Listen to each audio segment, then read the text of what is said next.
Boa tarde, meu nome é Marques Diniz Cruzeiro, pertenço à empresa Lenderbook Company e hoje eu vou fazer uma gravação sobre como as expectativas são formadas dentro de um ser humano. Eu fiz uma ficha para as faculdades que eu estou lecionando atualmente sobre um tipo de funcionamento psíquico, no qual eu vou tentar exemplificar esse tipo de abordagem nos próximos minutos. Espero que valha a pena para vocês. Então nós temos aqui o caso de uma sugestão de ficha da constituição psíquica de um ser humano, no qual eu considero que é uma forma de projeção de expectativas que para quem vai fazer um planejamento ou alguma coisa desse tipo, de montagem de cenário ou de um padrão onde se estabeleçam conexões subsidiárias, esse tipo de coisa. Então, se observa que um indivíduo, quando ele tem contato com um ser humano, quando tem contato com algum elemento presente na natureza, ele absorve características físicas do aprendizado desse contato. Essas características físicas são conhecidas geralmente como estímulos, né, que é a parte de um sinal, de um metadado, em que a gente consegue perceber a influência no ambiente de determinado elemento que esteja próximo dentro da nossa zona de interação. Então esse estímulo foi o que eu chamei de input e start. Dentro dessa concepção aqui, quando a gente absorve um estímulo, é despertado inicialmente uma sensação, porque as sensações elas estão dentro da fronteira que delimita o corpóreo e os outros elementos presentes na natureza. Então essas sensações elas são coletadas através dos sentidos em que estão predispostos a atuar toda vez que um tipo de frequência ou onda eletromagnética dos corpos encontra uma delimitação com a estrutura de um organismo, de um ser vivo, que no caso aqui é um ser humano. Então esses sentidos a gente pode denominar como sendo o olfato, o tato, a gustação, a interocepção, a visão, a audição, a propriocepção, a somastesia, também a sinestesia e a senestesia com C que eu não coloquei aqui também, dentro desse diagrama. Então, quando essas frequências que nos permitem ter acesso a fatores psicofísicos, como por exemplo psicodinâmicos, como por exemplo a sensação de frio, a sensação de calor, a sensação de umidade, a sensação de pressão, a sensação de dor, nos permitem também visualizar os objetos, sentir a aproximação através do odor, do cheiro que eles produzem, também perceber o gosto desses elementos químicos que se aproximam através do nosso paladar e assim por diante. São inúmeras possibilidades de interação em que a gente pode despertar. Uma vez que a gente traz esses conteúdos físicos para dentro do nosso organismo, no sentido do sistema nervoso central, a gente transforma esses metadados e esses meta-arquivos que são lançados através do nosso sistema nervoso em um conjunto de informações que a gente chama de elementos perceptivos. Então, para se gerar essa percepção, a necessidade que essa fronteira entre o espaço e o corpo permita uma conexão com o nosso sistema nervoso central, o nosso sistema cerebral, para que a gente comece a montar uma regra de subjetividade em torno da experiência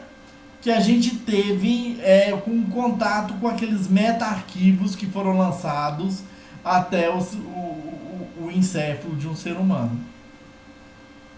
Então, essa experiência, ela permite a gente identificar a existência de dois grandes aspectos, que é um aspecto interno e um aspecto externo. No aspecto interno, a gente já pressupõe a existência de um conteúdo que pertence a esse indivíduo, que eu chamei de eu. E no aspecto externo é um conteúdo em que o aprendizado foi recém-elaborado e que também ele está presente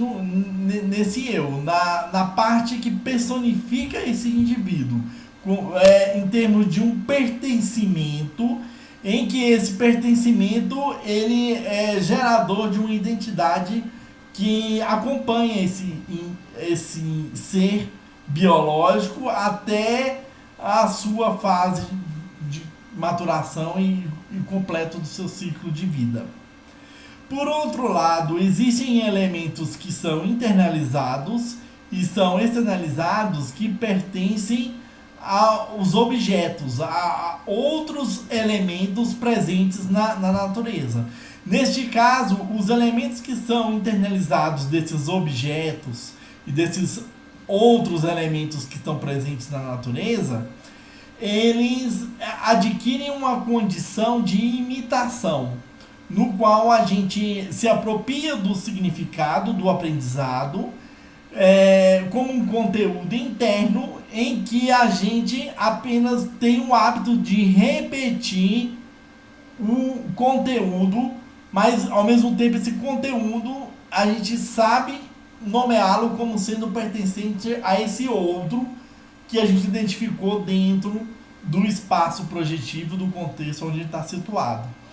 E dentro dessa relação desse outro, desse objeto que a gente se conecta dentro de um relacionamento, existem conteúdos externos em que esse objeto apenas a gente consegue visualizar esse aprendizado como sendo um aprendizado que pertence e que está fora de nós, que ele é do objeto, que é desse elemento, desse outro que está instanciado no mundo real, distante da nossa psíquica. Seria o mesmo, por exemplo, eu me representar como homem e não me permitir que eu me visualize como uma mulher. Quando eu observo uma mulher, se eu quero falar dessa mulher, eu falo não numa condição de imitação, mas numa condição em que ela é nomeada como um evento externo dentro da minha psique, em que eu tenho a cisão e de que o que eu estou nomeando não me pertence, pertence a esse outro observado que está fora de mim, que está no ambiente, em que eu apenas registrei informação. Então, dessa forma, eu consigo facilmente determinar percentuais de conteúdos internos e externos presentes do eu e conteúdos internos e externos presentes desse outro, ou seja, do objeto ao qual me relaciono. Essas porcentagens desse eu de conteúdos internos e externos que foram elementos já adquiridos e elementos que estão sendo introduzidos, geram percentuais que irão formar um caminho do id para a formação da personalidade. Por outro lado, esses elementos desses objetos em que eu me indexo como fonte de conhecimento do espaço em que eu estou alocado, me permite também ter uma probabilidade de conteúdos internos ou imitativos e conteúdos externos em que eu aloco a percepção direto sobre o objeto, que permita eu formar esse objeto, que também vai servir como uma probabilidade para a formação da minha personalidade. Aí quando esses elementos entram de formas distintas para a formação, alocação em determinado sentido, momento para ativação da minha personalidade, eu percebo a existência de um mecanismo que eu não coloquei no diagrama, que é o superego, no qual esse superego irá gerir as relações do ego, que se estabelece com o eu e a partir desse objeto, em que eu posso transacionar informações entre o meu pertencimento e o pertencimento do que está contido no espaço onde eu estou sendo situado. Por outro lado, eu tenho outros tipos de relação que é formado, como por exemplo o selfie. O selfie, ele é algo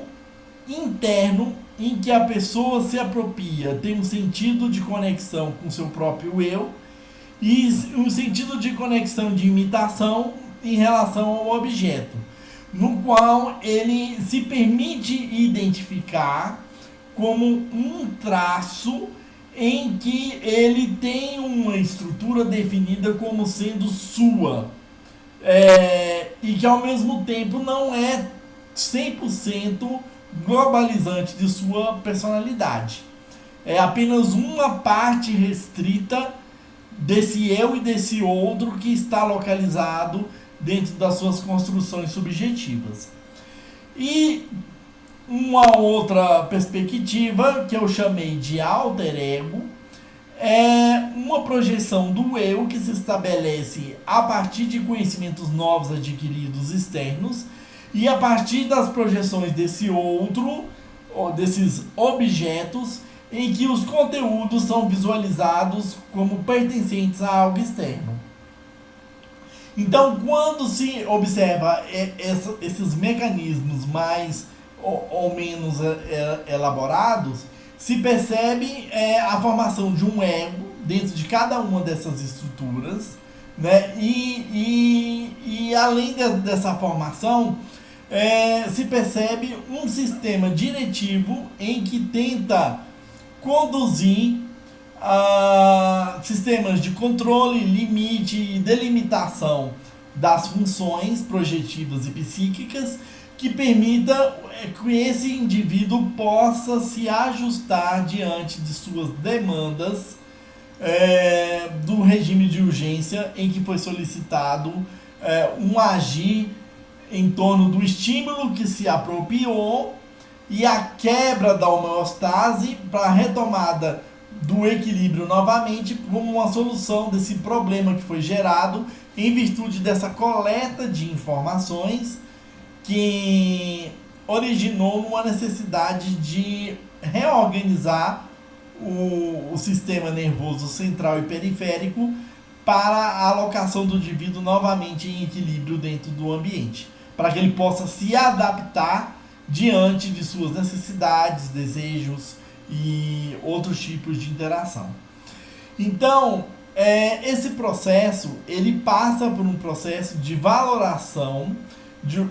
onde as construções subjetivas elas podem ser positivas, negativas ou neutras. O que isso significa? Significa que o sentido do metadado, quando eu tenho a apropriação desses sistemas de metadados que me possibilita, por exemplo, me conectar a um objeto através da visão, né? Eu estabelecer uma relação com esse objeto em que eu incentivo o meu centro motor ou o meu centro psíquico a uma reação, no qual essa reação pode ser no sentido de excitar meu organismo para me aproximar do objeto, ou possa inibir uma ação minha de aproximação desse objeto. E também eu posso verificar um sistema de neutralidade em que aquele objeto instanciado na minha frente, como por exemplo um livro, não seja requerido naquele momento, porque o meu regime de urgência determina que aquele fator em que minha visão lançou a observação dele naquele momento não é essencial para recobrar a minha dinâmica cerebral em torno de um sistema adaptativo. Porque o meu regime de urgência, nesse momento, pode estar requerendo que eu desloque a minha mão em um copo e beba um pouco de água para me refrescar, em vez do conteúdo do livro que a minha visão binocular foi capaz de instanciar em determinado momento. Então, o que nós temos? Nós temos um sentido de verdade ou de falsidade desse estímulo que foi convertido de sensação para percepção, no qual essa verdade ela se ancora na proximidade que eu tenho o meu processo de subjetivação ancorado dentro de um comportamento mais próximo da coleta do metadado, ou um distanciamento desse metadado para elementos já adquiridos e absorvidos anteriormente, no qual se distancia dessa realidade. Então, eu tenho vários mecanismos e sistemas dentro do sistema nervoso central, como, por exemplo, o sistema límbico, a hipófise, a glândula pineal, a amígdala, a glândula da amígdala. Eu tenho também o sistema... os sistemas menêmicos, o campo hipotalâmico e vários mecanismos que dão equilíbrio a vários macroprocessos, como por exemplo a razão, a emoção, a intuição, o desejo, o prazer, a libido e a volição. Então, dentro desses grandes macroprocessos que se estabelecem dentro do cérebro humano, eu consigo determinar percentuais em que um sistema e o outro ele estabelece conexões em termos de probabilidade, em que a contribuição de um metasistema adiciona dentro do outro, dentro de um contexto de somatização de uma saída para um problema enfrentado em virtude de uma alocação de sentidos em determinado momento. Então, dependendo das conjunções em que se forma a adição de cada um de agrupamento desses grandes macroprocessos, eu vou formar um conteúdo que se aproxima de uma realidade interna, ou um conteúdo que se aproxima de um sonho, que é uma projeção, né? Então, são dois grandes mecanismos que eu consegui separar dentro desse processo. E a realidade, ela está fusionada com a coordenação que eu tenho do espaço à minha volta, no contexto ao qual eu me situo, e consigo criar uma estrutura em que existe um processo interacional com esse ambiente, em que as minhas correspondências seguem um padrão de poder me adaptar a esse ambiente. Por outro lado, as projeções dentro de uma determinada probabilidade em que está contido razão, emoção, intuição, desejo, prazer, libido e volição, elas permitem eu distanciar desse regime de urgência em torno do ambiental para um regime de urgência em torno de uma programação caso um evento ambiental ecloda em um futuro hipotético, né? Então, dessas grandes relações que se formam entre realidade e projeção, eu estabeleço um conteúdo ainda mais macro, né, no qual eu tenho um percentual de realidade e um percentual de projeção em um discurso, no qual eu consigo gerar como saída 3 grandes possibilidades. Uma eu chamei de sujeito, a outra eu chamei de pessoa e a terceira eu chamei de indivíduo. Eu sei que existem outras possibilidades, mas essas possibilidades também elas podem estar embutidas dentro dessas 3 grandes estruturas de desenvolvimento. O sujeito seria a pessoa utilizar a sua máquina subjetiva como uma estrutura de inflexão de sua personalidade. Ou seja, ela vai criar uma saída motora ou uma saída psíquica no qual ela se indexa dentro de uma ação no ambiente que ela consiga se projetar como agente da situação. Como pessoa, ela descaracteriza esse espaço interno para um espaço em que ela é uma espécie de um sujeito integral, né? Ela é um ser integral em que ela se presencia dentro desse espaço. A diferença maior é que o sujeito é uma evidenciação do seu interno e a pessoa é a base da expressão daquilo, da sua consciência dentro do ambiente. E esse indivíduo que eu falei que é o predomínio da inflexão do alter ego, em que as probabilidades pendem para esse lado, ele é em uma relação coletiva, numa relação de massas, no qual os atributos que ele se indexa de razão, emoção, intuição, desejo, prazer, libido, volição, dentro dos aspectos de excitação e inibição, da verdade ou da falsidade, das conexões do eu e do objeto,